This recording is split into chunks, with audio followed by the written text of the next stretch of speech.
The rumors are true. There's a new asymmetrical Halloween game coming to us that will both have a single player mode and a multiplayer mode, along with some offline bots available to us. Bad news is it is being developed by IllFonic, and they're also publishing, and get this, their co-publisher is none other than Gun Media or Gun Interactive themselves. The Green Reaper of asymmetrical horror games strikes again. There's some heavy involvement on the creative side from both John Carpenter, obviously. He's marked as executive producer of the game, along with Malika Akkad, which obviously he is directly related to the original executive producer and clerk, he's the rights holder to the Halloween franchise. So he has a lot of control over that, and he's very, very protective, obviously, of the IP. The involvement of Carpenter and Akkad does give me some hope. However, I'm keeping my expectations low just because of two main companies involved in it, or at least it's a dual thing. I'm saying, obviously, I'm gonna go more over this, but it's primarily IllFonic developing, with Gone kind of coming in at the end as a co-publisher. But let's kind of move along away from that for now. Let's watch the trailer, and then I'll break it down into different sections and kind of explain a little bit more about each of the details that we know about this. So everything we know about so far about the Halloween game, we're gonna break it down here. But let's watch the trailer first. Compass, IllFonic, Further Front, and Gun. As a side, Malika Akkad presents. A quiet town. Just Final like gameplay footage hundreds now, of other small towns all across America. A town just like yours. But it was here on October 31st, 1963. No motive, no warning, The voice of no Loomis is, provocation. Just interesting. senseless death. I met him 15 years ago. I thought there was hope, that he could be reached. But what I met was not a child. No emotion. Perhaps not even human. 15 years later, he returned home. But what happened that night was only the beginning. It wasn't just a killing spree, it was a reckoning. Whoa, calm down. He was going to reach it. And he got the power. We have to go. No. Ah. You can't stop him. You can't reason with him. Mikael Myers. You can't kill the boogeyman.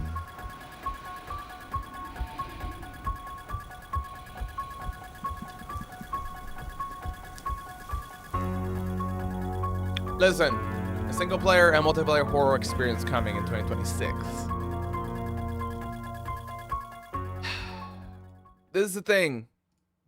As much as I hate Gun, even if they're just a co-publisher and have no control over how the game goes and whatnot, IllFonic to me is not any better, but it's a Halloween game. I can't say no to that. I'm a huge fan of the Halloween franchise. So that's kind of where there's a huge dilemma that comes in where, like, I obviously don't, I want to keep my expectations and hopes low because IllFonic, obviously, they do have a lot of games that they keep alive. It's not like they killed the games like how Gun does, but they have a lot of games that they just kind of leave there. Like Killer Clowns, Predator, they do get a content updates here and there, but it's not significant content updates. It's not something that, I don't know, at least to me, keeps me coming back, and for the majority of people, it doesn't keep them coming back either. Now that we have watched the trailer, obviously, let's go over the official description. It goes as step into the chilling world of John Carpenter's genre-defining film, now transformed into a suspenseful one versus many stealth horror experience. It's the one before. Put it on the iconic mask to become the ultimate slasher. Michael Myers stalking and executing the citizens of Haddonfield one by one, or striving to thwart Michael Myers' plans as civilians, determined to save the unaware townsfolk before it's too late.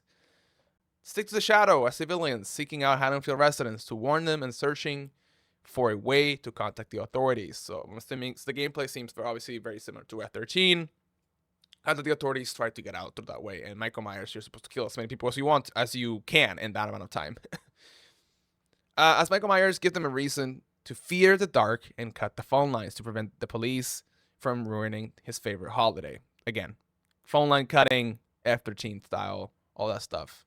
Slow down the progress of people to try to escape, call the police, get out of that area. Whether playing solo in story mode, against bots offline, or facing others in multiplayer, each mode rewards stealth, strategy, and skillful play. I'll talk about that later. Staying true to the original film, IllFonic masterfully recreates the eerie atmosphere of Haddonfield across multiple maps and authentic locations, with a haunting ambiance and score inspired by the legendary movie. Halloween brings the terror home in a new experience that will keep both old and new generations looking over their shoulders. Obviously, I don't doubt, and this is outside the script, obviously, I'm going to add more stuff in between. I don't doubt that IllFonic is very capable of bringing, they don't make bad games. I'm going to make that clear.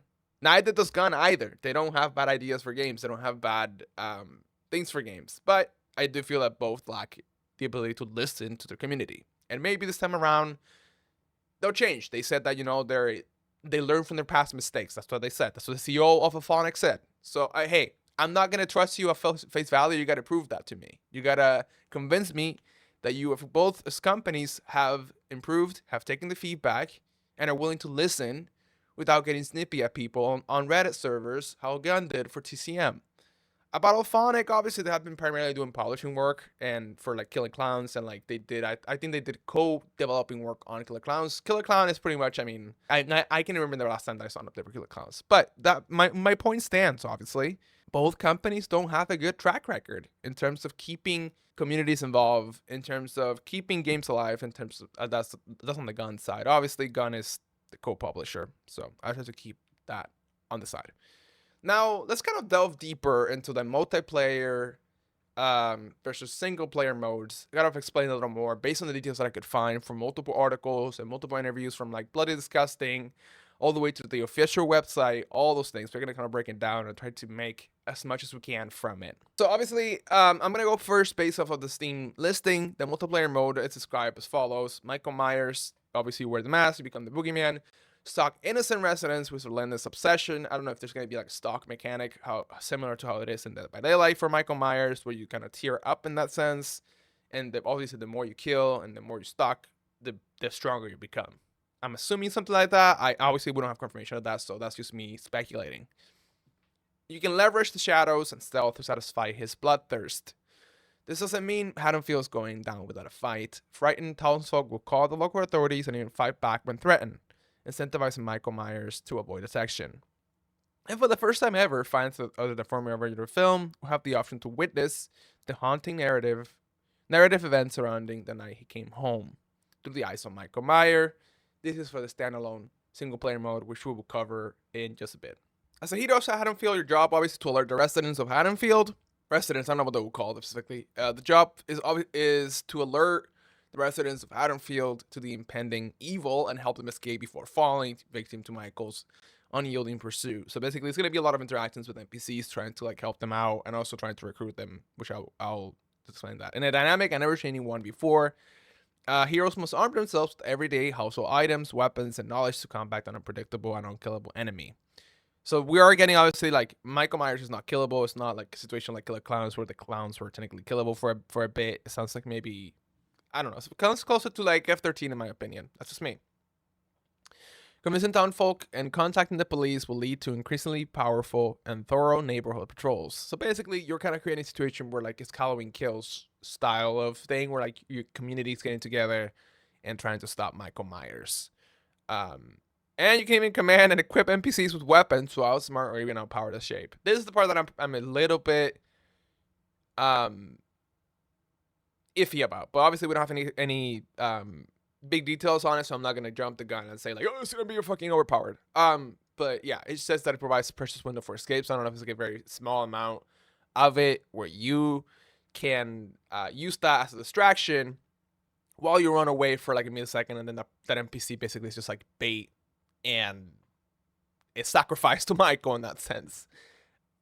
Yeah, it's like a rebellion of type in that sense. But we'll have to see what exactly that looks like, how that operates, whether that's, too overpowering on one side, and hopefully they balance, which is another problem that I have with both companies, is the lack of ability to balance games properly without causing usually the human side, quote unquote, to be, just completely destroy a entity like Michael Myers or Jason, where it feels like at that point they're the killer, and the killer itself is basically a fucking puppet, or is Michael Myers in Halloween Ends, where he's getting bullied by a teenager. All right, now, I do feel, and this is something that I feel, I saw Anthony D's video on it, fellow YouTuber and friend of mine, talking about it. I do feel like the fighting back against Michael Myers doesn't feel, and this is my opinion, I hope it doesn't feel like a way to bully Michael Myers, rather just like, it should feel like very scary to fight back, and more of like a last resort option to fight back, rather than the first and only option to do is fight back. Because CCM going to a point where like the game was supposed to be stealth, and it turned out to be more of like, a combat game, which is fine. But then if the player base moves into that direction, you got to know how to balance the game for that, and you're going to have to leave and basically say, fuck it, it's not going to be a stealth game anymore. DBD did that. They had to. DBD was a hide and seek game at first, and it's now changed, obviously, for better or worse. It's a chase game with a lot of meta perks. Unfortunately, that's just the nature of asymmetrical horror games. You're going to have to work within those constraints and within that specific way or form that the players themselves play, not how you as the company think that people should play the game, because that's never going to work out very well for you. Now into the single player mode that we're getting. I'm taking this according to an interview done by Bloody Disgusting. I'm taking this from an interview done. Okay. Now let's move on into the single player mode and kind of breaking that down based on what we know, and primarily based on what Bloody Disgusting interviewed, I believe, is the CEO of Alphonic, along with maybe a couple other people that are working on the game, or that are working in the game, apologies. So in terms of the single player, I did find, obviously, that the developer behind the single player mode is not Alphonic, rather a studio called Pollard Studio. They're the developers of Karma: The Dark World. I'm not familiar with their work, so I can't speak as to what exactly the quality of that would be. They are helping with the cinematics and also doing the main work on the single player experience, single player mode, whatever you want to call it. This mode, you playing as Michael Myers, walk through memorable locations from the 1978 classics, such as the Myers house or bask in the recreated atmosphere of Haddonfield. Basically what they said is that they wanted an immersive experience and interactive cinematic experience as well too, in which not only can you play the multiplayer symmetrical mode, you also are able to play and the replayability of the single player / like multiplayer modes in combination with both, and also creating a story for it. We don't know much about the actual story of what will be entailed in the single player mode. Obviously, they're saying we're going back to 1978. So do we get Laurie Strode? Do we get other characters from the original movie? What happens? I know that Dr. Loomis obviously is coming in. We saw images of it. We'll go over the images in a bit. There's images of it. His voice is the beginning, or at least, obviously it's not Donald Pleasance. Dude is dead. But someone else is obviously voicing him and mocapping for him. And I saw it in an interview somewhere, written interview. They reached out to his family basically to get approval to use, I'm assuming, his likeness. I'm assuming they paid his family as well too for that. So we're getting that. But it's a lot of questions that we don't have, obviously. Before we do jump in, there's special items that they said in collectibles that will be exclusive to I think the single player mode. So it kind of is incentivizing as well to people to play that. I wonder if you can use maybe some of those items in the multiplayer symmetrical mode as well too. And as well too, they didn't mention too much about it, but the offline mode with bots, perfect. I mean, Killer Clowns has that. Just for the humans, there's no bots for the clowns. So I'm hoping maybe that also Michael Myers can be a bot as well too, and you can play as a survivor or townsfolk or I don't know residents of Haddonfield. Well, I don't know what the terminology for it would be, but I hope you can do both.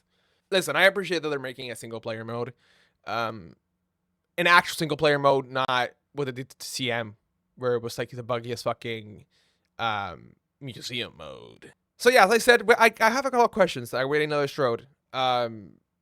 Will Dr. Loomis be like a Tommy Jarvis type, how it is in F13, where like once someone dies, you can come back as Dr. Loomis if you call.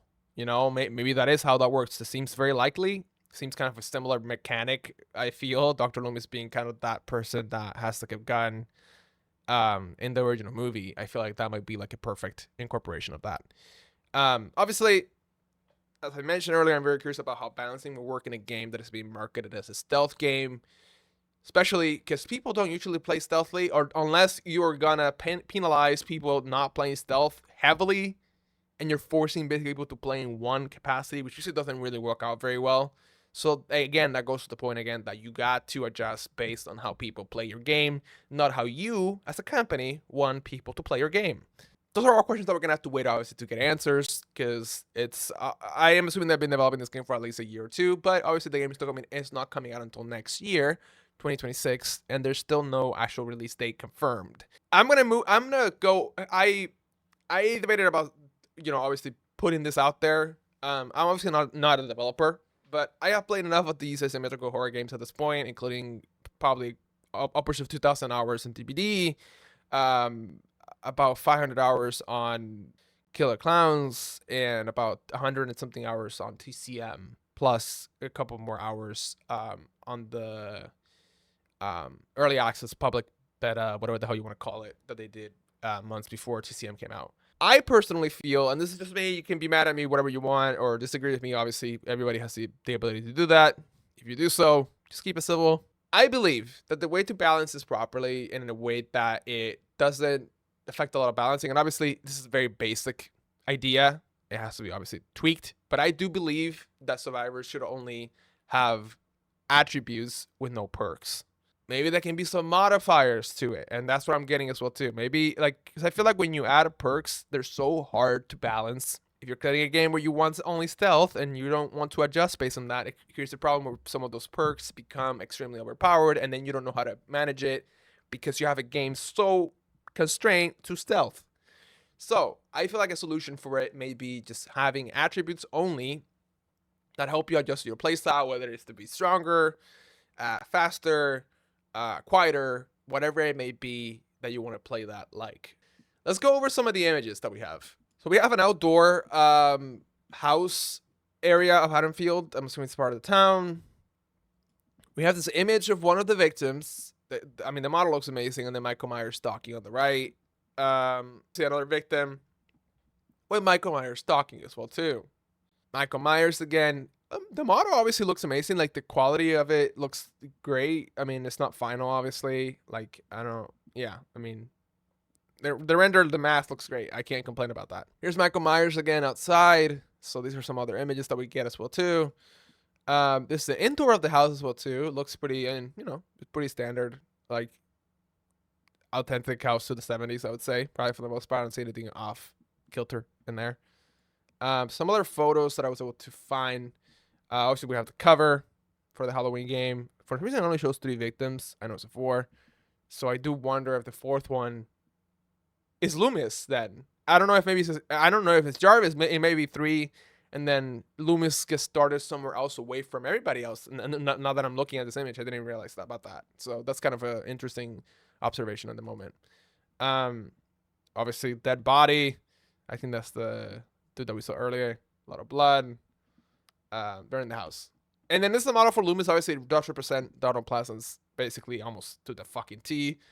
Here's him his coat. Obviously, we see a gun and a flashlight, so I do wonder. I may be correct in saying that he might not be like Tommy Jarvis type. Maybe he is like one of the victims gets put in the Dr. Loomis role randomly, and you start somewhere else, or you are a Tommy Jarvis type and you come back as Dr. Loomis after you die, like away from the town, and you have to walk in to help people out. Now that I've gone over the image, obviously, I want to go over very quickly whoever that is involved and what are they responsible for. So we got Alphonic, the main publisher, and dev. Somewhere in there, Boss Teams or Boss Team Games lost the rights to the game. I don't know how that happened. Supposedly, they maybe disrespected the rights holders. Unconfirmed, obviously. They lost the rights. They were supposed to be making this game. John Carpenter, obviously, or director. He's credited as the executive producer. He's both contributing on the creative input side and help preserve the game's authenticity. So I'm hopeful for that. That's what's keeping me kind of interested in this game.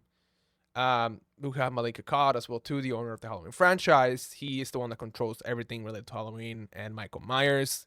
He has the whole clause, the Michael Myers Can't Die in movies.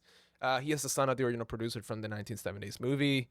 And he's the one that obviously sold the rights temporarily for the 3 movies to Blumhouse. And after the 3 movies were done, the rights reverted right back to him, full control. So obviously he's very picky how he hands the IP to people.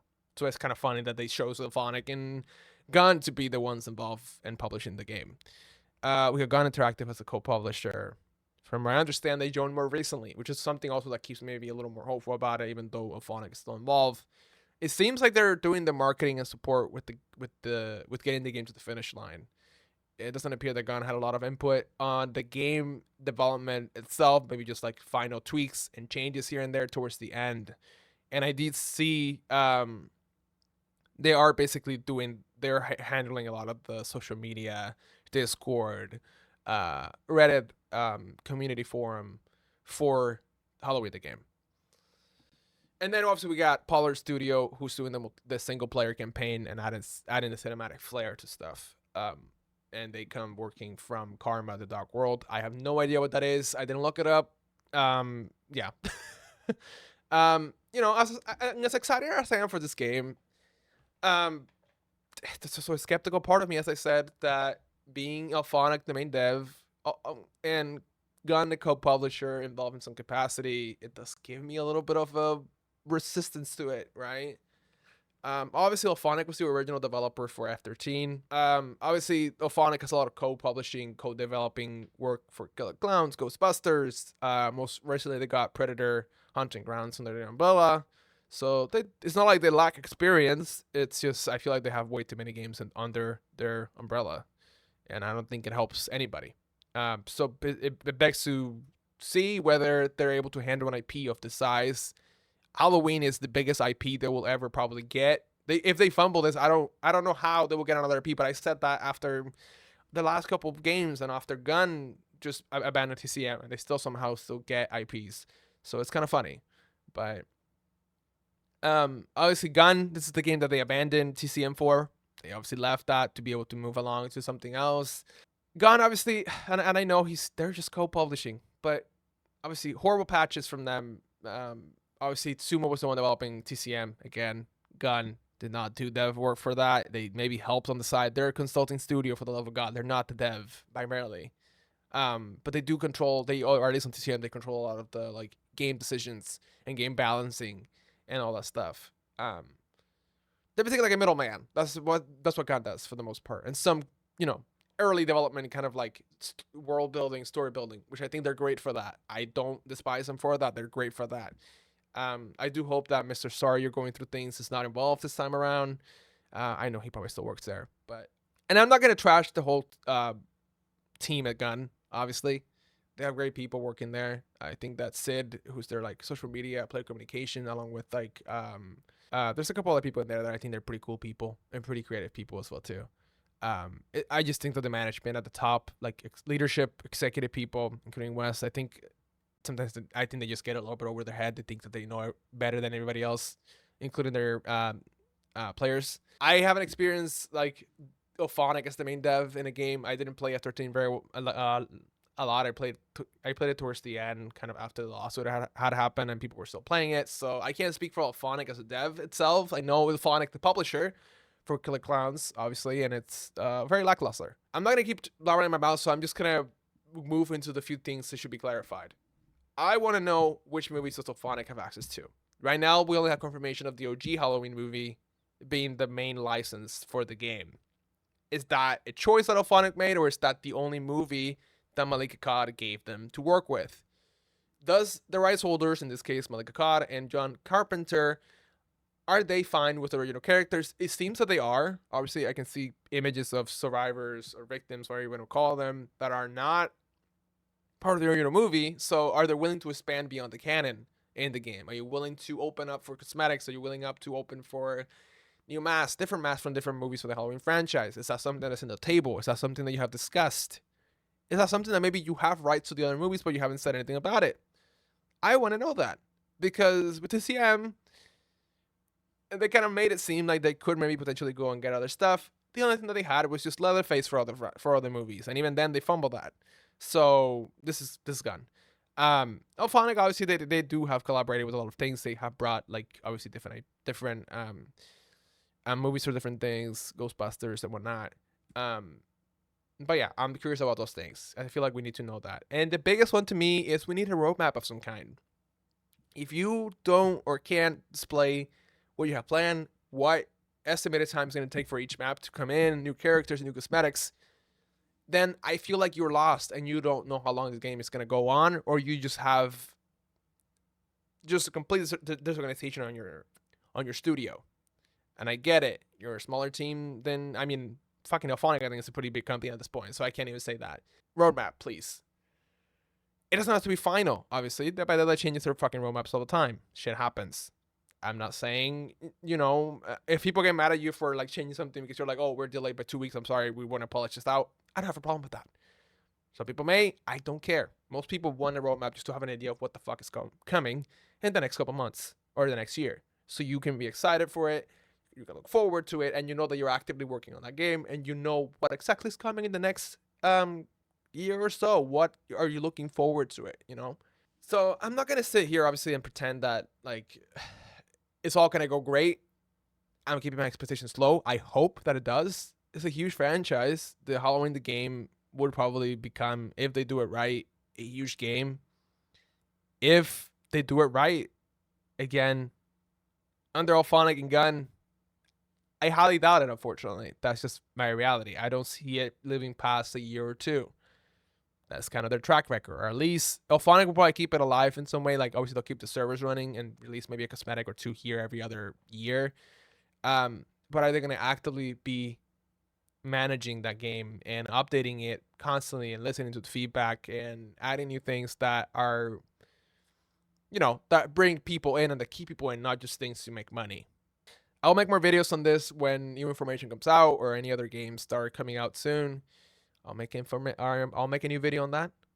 So don't forget to subscribe, hit the like button, comment down below what your thoughts are so far about this, and I'll see you all in the next video. Bye for now.